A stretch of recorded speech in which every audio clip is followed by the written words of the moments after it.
I'm trying to push the buttons. I mean, I'm kind of like the David Mamet of musical theater, really. That's what they say about you. I don't know if you want to be putting that on your business card there, Eric.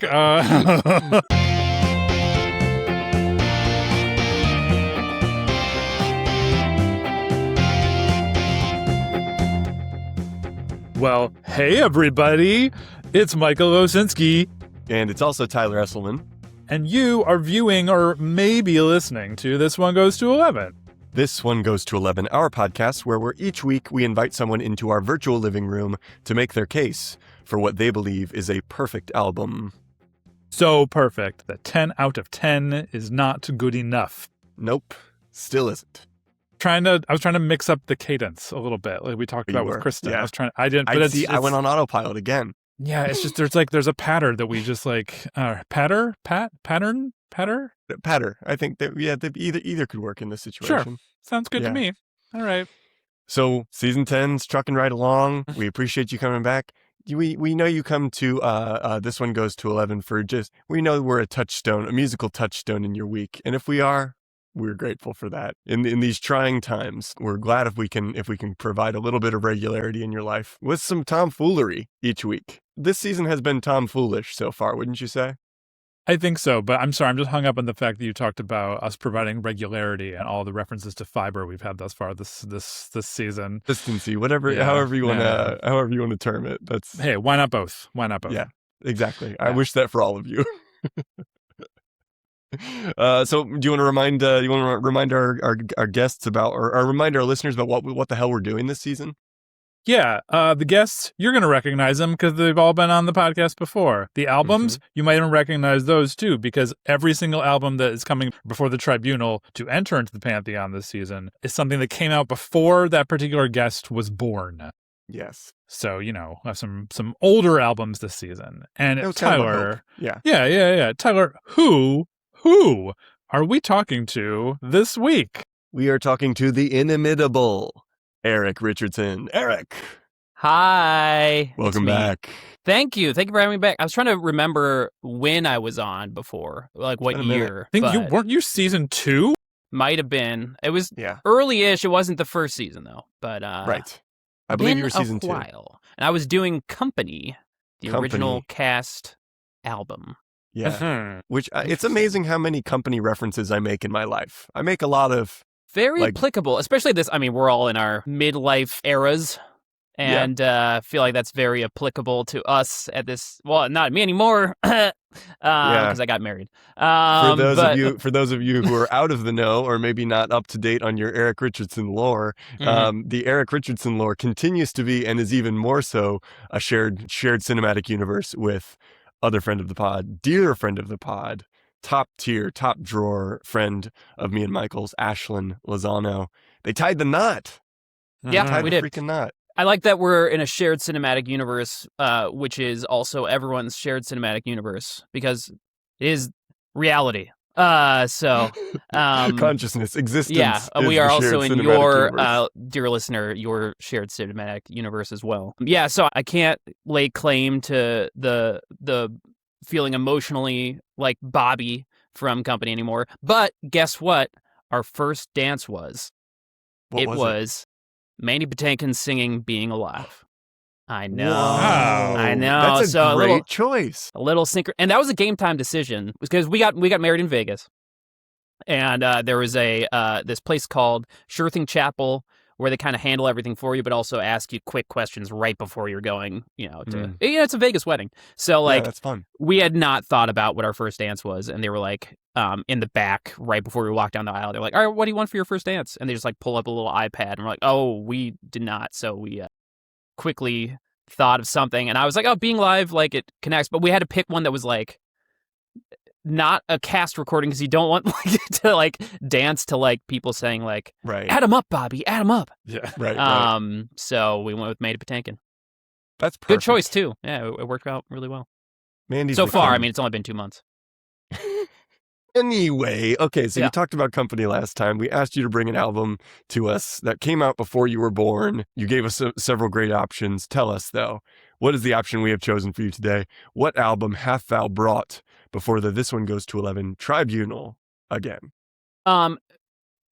It is I think, somewhat linked in a way to my previous choice. And we might cover that later. But the album I chose today is Good Old Boys by Randy Newman. We love it. We love it. Different album, but different album. Randy different Newman. album, but yes.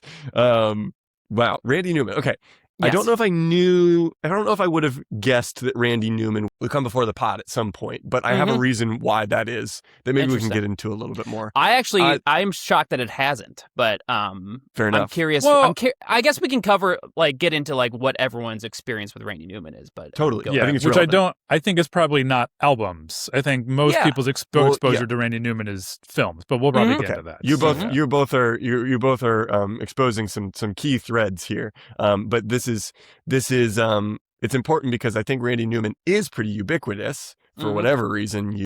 At least if you're American, and I think honestly, if you're just like a lover of cinema at this point, he's pretty much ubiquitous in that way too. But for those of our guests who may not know who Randy Newman really is, or know what his spirit is, and may not know the context of Good Old Boys, which I'm going to bet that most people don't, even if they do know Randy Newman, we have a very convenient segment to get them up to speed. Michael, what's that segment called?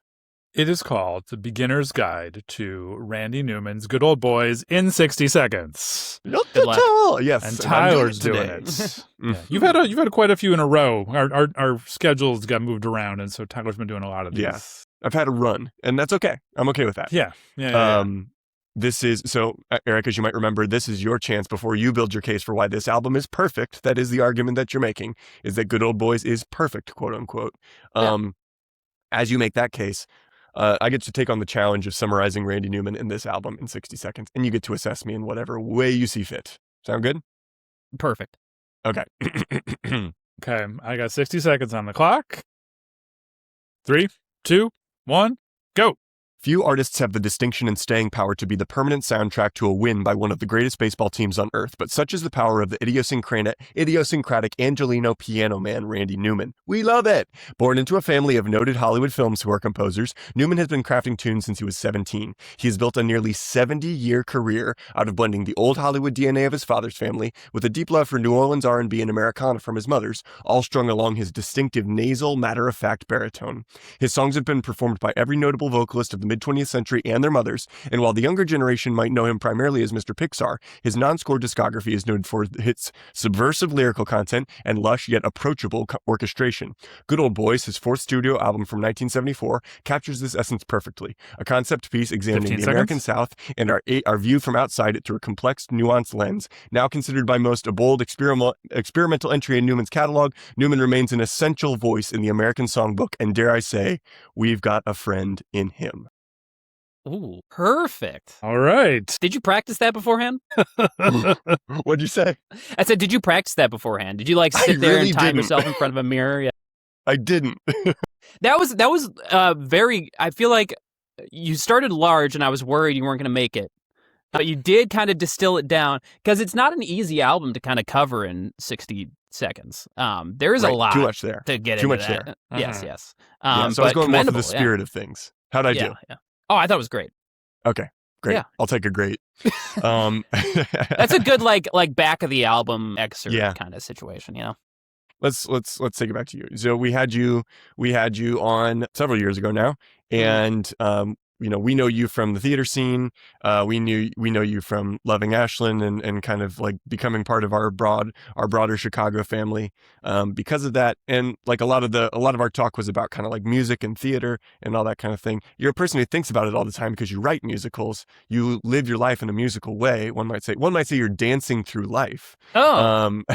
So I guess what we want to know now is like, what is music doing for you right this moment? And what is music doing for me right now? Yeah, what role is it playing in your life? Yeah, I think, and I'm sure you've also had people who write music on the pod, and it becomes an interesting relationship in the same way that, like, if you're a writer and you start watching certain types of movies, or if you are an actor and you're watching performances, where you lose a little bit of that ability to kind of get lost in just the pure id side of things, where you're like just in the emotional portion, or like that like experiential side of things, and you're coming at it more of like an analytical or a critical lens. And I'm not saying that like I don't approach music from both of those aspects anymore, but it's a little harder for me to get into that truly just like operating without thought space. It takes a little more work for me to get there, because I think as a person who writes music, I'm trying to think of like, hey, what makes this thing work? What makes this thing put on a pedestal as opposed to things that I don't like, and trying to assess that.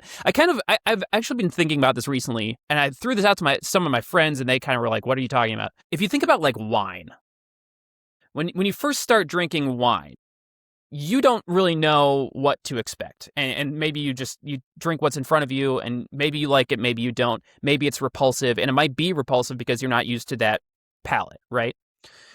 And then you return to it, and you find the things that you like about it. And you're like, oh, I can see maybe you're catering towards, a sweeter palate or a drier palate. And then as you start drinking it more, and if you are really into it, it's like, oh, I'm going to start searching out specific labels that I've heard are things that are supposed to be good. Like if you're into champagne, it's like, oh, I know Dom Perignon. Like that's the thing that I'm going to reach for.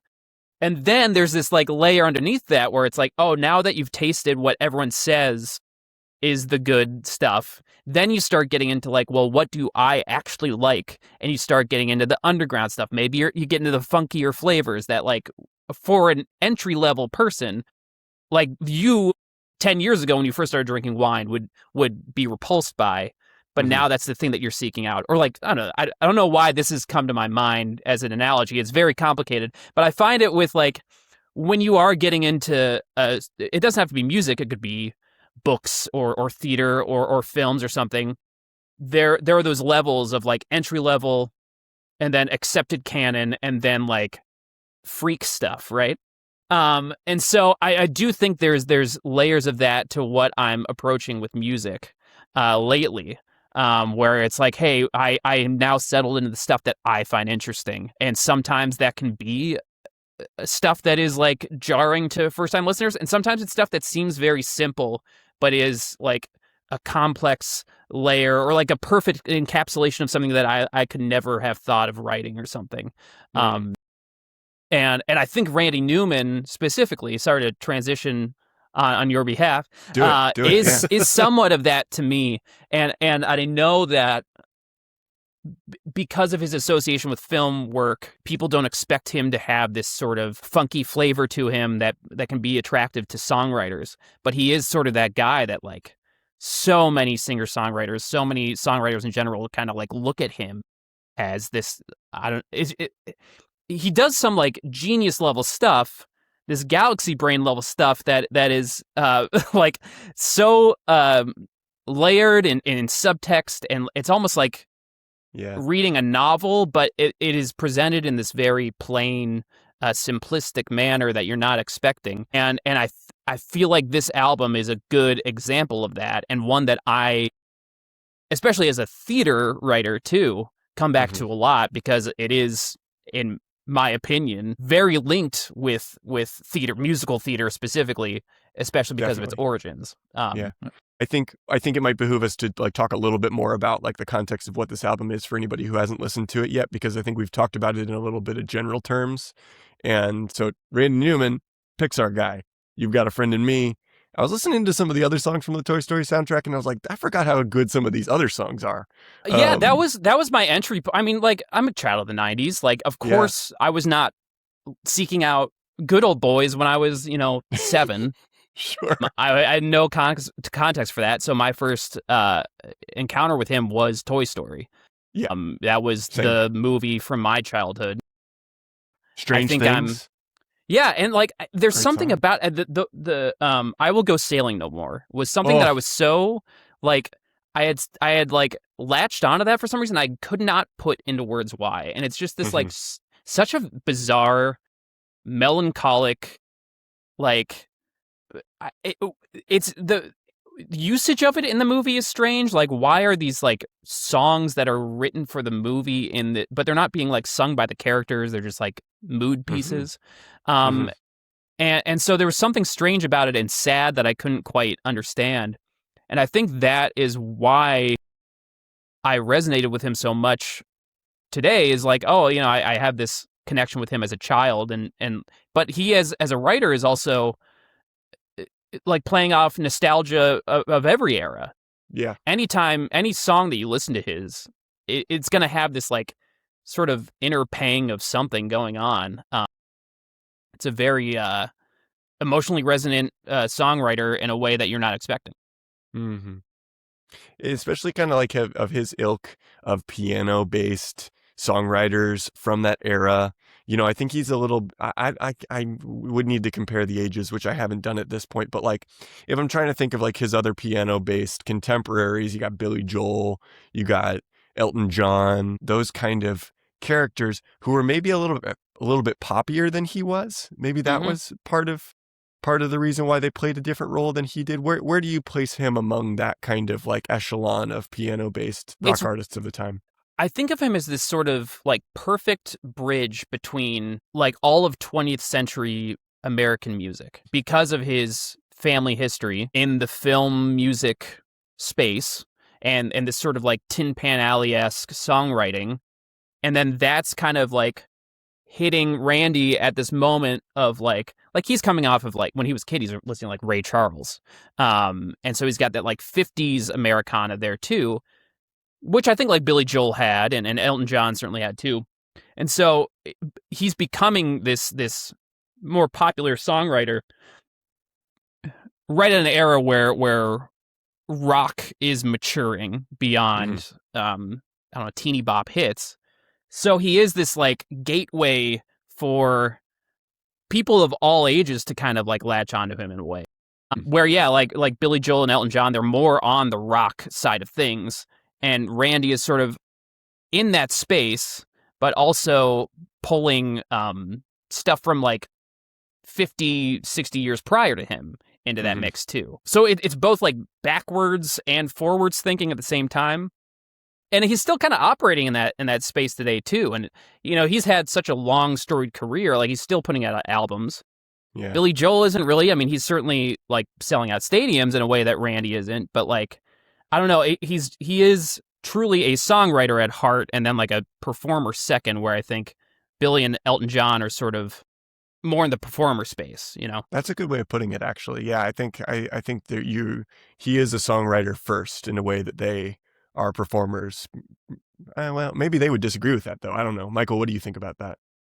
I mean, there's something he draws from. I mean, I think about almost every guest we've ever had on the first time when they talk about the sort of music, like what role music played in their life or when they really discovered it. Like someone always mentions Motown. I feel like there are very few people out there who do not like Motown.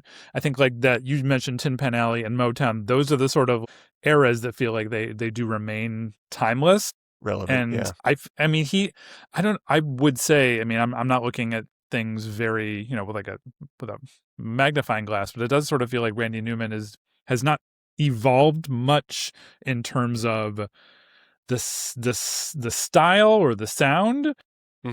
But in some ways, I mean, I don't know. I also think that I was trying to describe this album to someone else, and I like, because this particular album feels like it sort of has a narrative around it, even though it's not necessarily a like a specific story being told. Though I think that was originally the intention, was to kind of have it be following one character.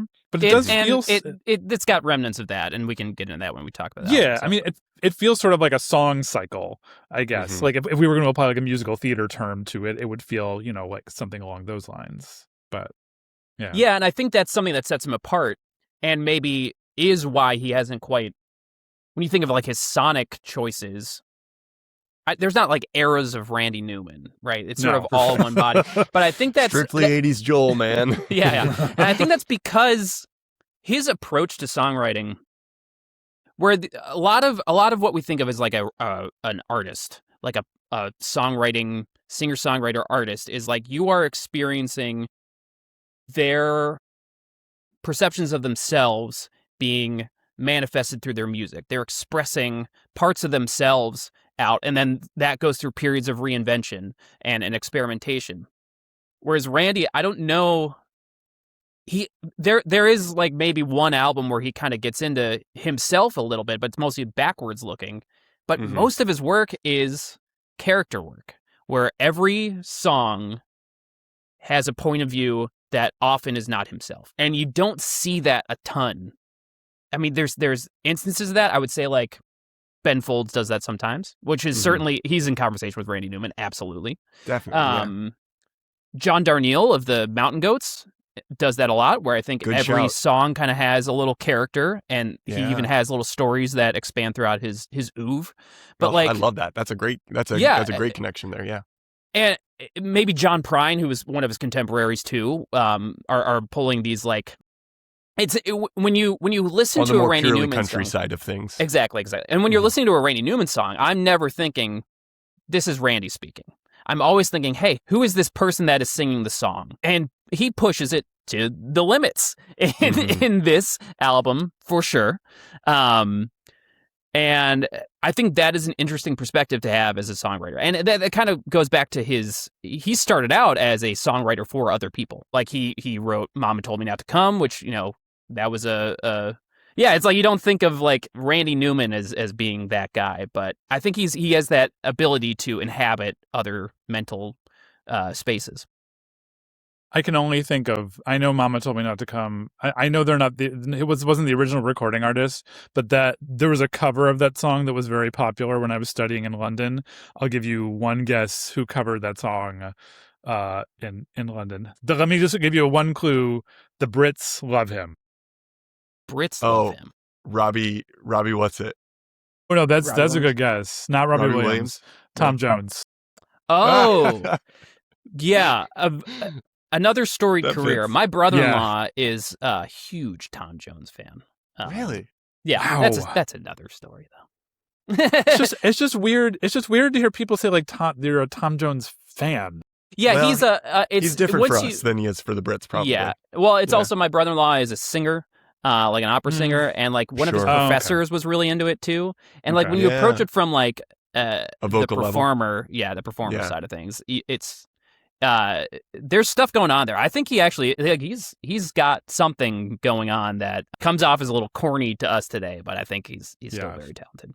Okay. Well, we've been kind of dancing around this, Eric, but like we're curious to know how you discovered this album, but also like, how would you describe this album to someone else? Because we haven't really hit on it yet. We've been like, oh, this is very like experimental for Randy Newman, but we haven't like the song cycle. But like, how did you discover this? What is it?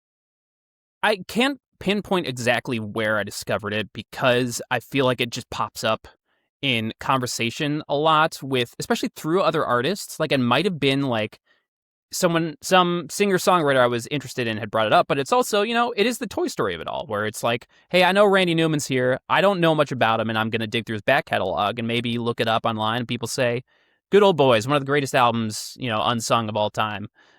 And I think as you start getting into Randy's back catalog, too, each album kind of has its own little thing going on, but this one just feels so fully realized as a concept, and that is intriguing. It seems kind of dangerous. It seems very politically relevant. Like even today, it was relevant back then. It continues to be. And I bet 50 years from now, it'll continue to be still. And so it just feels like someone trying to do something important in a way that is through a medium that is not typically something that can have that effect. I'm not saying that like music is incapable of dealing with these things, but you don't expect a pop rock album to really grapple with this subject matter, I guess. Sure. Even today, you might get like a song on an album, but you're not thinking like someone's going to write a whole album about the South and its political origins, its relationship with race and America's relationship with race, especially coming from, Randy Newman. I don't know. Let's just say it. Aggressively Randy white. Newman. I don't know how to put it. Any other terms than that? White, Yeah, yes. yeah. Particularly white. Yes. Yeah. I would say that. Yeah. Yeah. Well, I mean, okay, so Rednecks is maybe the most well-known song from the album. Definitely, yeah. And his most notorious song by far, and one that, I mean, still, I think there's this perception that I think there's this perception that, like, oh, when he wrote it, it was a different time, and like that was more, but it wasn't. Like he got pushed back when he put it out back then too. I think he knew. And if you don't know what it is, it is. Yeah. So help me out here, boys. It's okay. Well, do you mind if I go back a little bit about the album as a whole? Yeah. So this began as a concept album where there was this imagined character that Randy Newman had created named Johnny Cutler, who was supposed to be this 30-year-old steel worker from the South, and it was going to be about his relationship with his friends, his relationship with the place where he lives, and sort of expanding on that as a greater commentary on America's relationship with the South and America's relationship with itself. A lot of this began prior to that by, and this is dealt with in the song Rednecks, where he saw an interview with the governor at the time of Louisiana, Lester Maddox, with Dick Cavett, where Lester Maddox was a staunch segregationist, openly racist in a way that was uncomfortable even in the 70s. Like, it was not like that was accepted at the time, although it was more accepted in the South. North, and so Dick Cavett, kind of, he's basically the prototypical. He was the Conan O'Brien of the era, like a little more subversive talk show host. Invites him on. It's him and Jim Brown, of all people, are on the couch, and they just don't let Lester Maddox get a word out, and they're kind of ridiculing him and attacking him for his positions, which I think probably rightfully so. And then Lester Maddox gets up off the couch, shouts them down, and leaves. Doesn't get a word in edgewise. And I think that at the time that might have been seen as this sort of like political win, where it's like, oh, we got this guy, we invited him on to national television, gave him his comeuppance, and, we did it. We won the war. But Randy's kind of viewing this. The people of Louisiana voted for this guy. And if they're sitting on their couch watching Dick Cavett give Lester Maddox a talking to without Lester getting a word in edgewise, without even giving the opportunity to embarrass himself, what sort of psychological, ramifications are going to be as a result of that?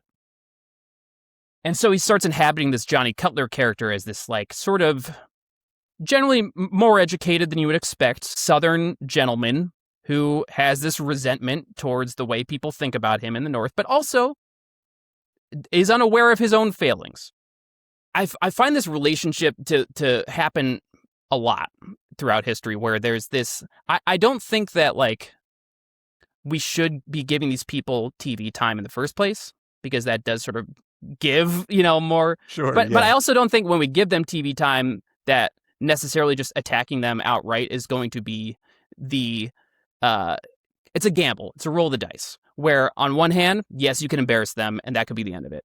On the other hand, you can harden their position and make people resent you in a way that is you don't see happening in the world that you're in. There was this moment where Tucker Carlson goes on, or maybe Jon Stewart goes on Crossfire or something, and Jon Stewart just completely reams Tucker Carlson. Just like destroys him, embarrasses him. From that point on, Tucker Carlson has become increasingly right-wing. He loses his job from Crossfire, and this becomes this right-wing grifter that we see today. That was a case where maybe Jon Stewart ridiculing him in that way was not productive in a way that you could even envision at the time, right? Sure. Or like another case paradox, right? Right. And another cases I'm thinking of Seth Meyers when he gave Donald Trump that rundown at the was it like 2012 or something? Yeah, the Correspondents' Dinner. Yeah. And he just like tears a new one into Donald Trump, and that just seems to be the turning point for Donald Trump, where it's like you don't see these things as being important at the time. You think it's like, oh, we're just making fun of someone, but that does sort of harden their psychology in a way that you're not expecting. You don't give them the chance to change in a way. And I'm not saying that this is like, I don't know. the opposite of that is like letting them speak on TV however they want. And it's like that's not the case either. But I think you do have to engage a little bit and like without hostility in a way, but you still have to be hostile. I don't know what the politics of that could be. All this to say, this is Randy Newman's thinking when he's approaching this Johnny Cutler character. And I think it's interesting that the Rednecks is the only song that really uses that kind of like violent of racist language. Oh, absolutely. In the whole album. Yeah, there's a little bit later on, but it's and a lot of that is still Johnny Cutler, the character, appearing. So he kind of scrapped that idea, but kept a lot of the songs. And right now, the way that the Good Old Boys functions in my mind, and I think kind of in his mind too, is that it is a 2-disc operation. The first disc is still Johnny Cutler's saga. And then the second disc is sort of this like broad overview of the South and kind of what can create that character. And sort of cycles back into Johnny at the end too. I think that's kind of like the crazy, this wild backstory to like this album that you can just come at it from 10,000 different angles and find a new viewpoint to discuss, which is why I'm just kind of rambling at this moment. How did it strike you, Michael? What did you know of this before Eric nominated it? Like, how is this sitting with you at the moment? Did not know about it at all. The crazy thing was the first time I listened to it, just because of Randy Newman's vocal stylings, they're a little mush mouthy. The first time I listened to like the first few songs, I didn't hear the word. Like I didn't hear the racial epithet that he uses in the song. And so then I'm doing like while I'm listening to it, I'm doing some reading and I start reading about rednecks and there's something like some review talked about how he used it like 5 or 6 times within the song. I was like, what? Wait a minute. And so I went back and listened to the whole thing. You miss it. And then you're like, oh, okay, now I understand why he got some blowback. Although I think it might have been Pitchfork actually did a review of it, like revisiting it. And they commented on how like he got a lot of shit at the time for putting out the album. And they said like he probably still would have gotten shit for it if it had been released today from progressives for being like he didn't go hard enough in the way he's trying to like satirize things. But it's an aggressive start to an album and it sort of frames the way you listen to everything else, because then you get to a song like, is it Marie? I think it's the song, which seemed like this kind of sweet song. But if I'm thinking like, wait a minute, is this meant to be sung by the same character who was throwing that word around on the first song? And he's talking about this girl, this woman in his life. And I'm like, wait, am I supposed to care about him or am I supposed to not care about him? It's just, there's a disconnect throughout the whole album because of the musical style and the lyrical content that creates this sort of, it's just, you're unsettled all the way through. Like even musically, maybe we'll get to, there's a specific song I might talk about later that like feels like what he's doing musically with the song is also off-putting. And so I spent the whole album, listening to the whole album, like kind of on edge. Yeah. I think. And I think that was intentional. And I do feel like that first song is like, if you think about like it as a theater piece, right? That is this hook of an opening where you get confronted with the most shocking word multiple times. This sort of unsympathetic character that you are sort of forced to sympathize with because he's saying so let's talk about rednecks. Okay. So yeah. So we already set up the Lester Maddox thing. So that is the opening of the song. He details that. And then the song itself is from the perspective of someone in the South who is addressing Southern stereotypes and sort of saying like, oh, this is what you all think of me, which is sort of what a lot of us think of them, right? Where it's like, yeah, they're kind of backwards and stuff, and they're all doing it to oppress black people. But the end of the song, I think, is the real turning point where you get this sense that he has this other thing going on that's more of a resentment towards the North, not so much introspection about him as a Southerner, where yes, it is a parody of Southern stereotypes, but there's also this like critique of Northern hypocrisy in their view of Southerners. In that Dick Cabot's up there on the couch saying, "Oh, you racist POS, get out of my sight," or whatever. Meanwhile, New York is not the most racially progressive place at the time, and this Southern person is saying, "Yeah, well, they say that like we're keeping people down, and that you can go be free up north, and you can be free to live in all these ghettos in all these northern cities." And he goes and lists ghettos in each city of the North that are these, forward-thinking places. This album is about America's original sin, right? Which is slavery, the treatment of black people. But it is about how America uses the South as its scapegoat, I think. Where we use anything south of the Mason-Dixon line as like, that was their problem. They're the ones that have to pay for it. Us above here, we get away scot-free.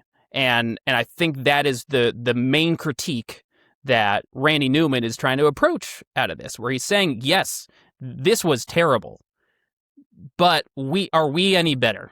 Us smart Alex, us liberal thinking people, are we doing anything better about it? And I think that is the real heart of the Redneck song, that I think gets buried under his. I think it is a little too much use of that word. I think were he to go at it again, I don't think he would admit this, but he doesn't really perform that song live anymore. I would hope not. Yes, because for obvious reasons. And I think he's maybe just tired of talking about it so much. I don't know if he were to go back and do it again.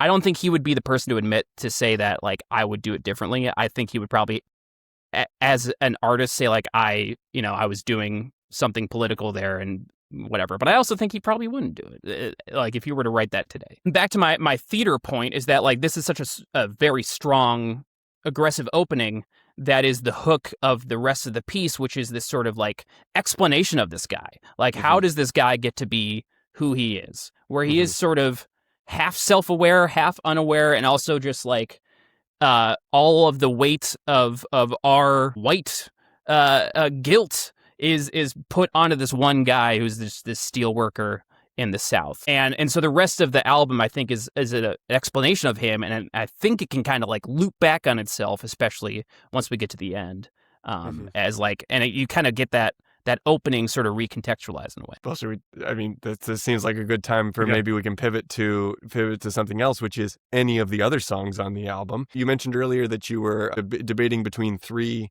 standout tracks from the album. I don't know if my guess is that Rednecks is not one of them. No. Okay. So tell us, Eric, what have you chosen in this moment? What have you chosen as your standout track from Good Old Boys? I think my standout is Louisiana 1927. All right, everyone, if you're on YouTube, you're about to hear Louisiana 1927 by Randy Newman. Enjoy, and we'll see you in part 2 on the other side.